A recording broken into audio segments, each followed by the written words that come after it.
Pride Daily. Hi there, I'm Kev McGrath. Coming up, a queer footballer's big drama.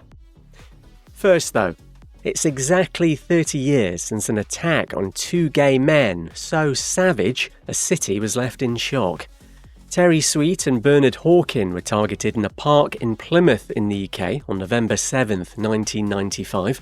64-year-old Terry died at the scene, while Bernard, who was 54 at the time, was left in a wheelchair with brain damage. Stuart Newbury was the lead detective on the case. They received a horrific beating, kicking, jumped off the bench on top of certainly Terry, and he died as a result of his injuries, which were multiple injuries to the head and to the body. Thanks to ITV News. Bernard died many years later as a result of his injuries. 3 men who were teenagers at the time got life for murder. Pride Daily. Next, America's Supreme Court's having a secret session today that could threaten same-sex marriage there.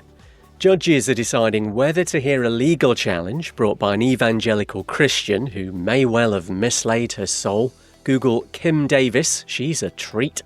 If they do allow this to progress, then ultimately marriage equality could be left to individual states to decide on.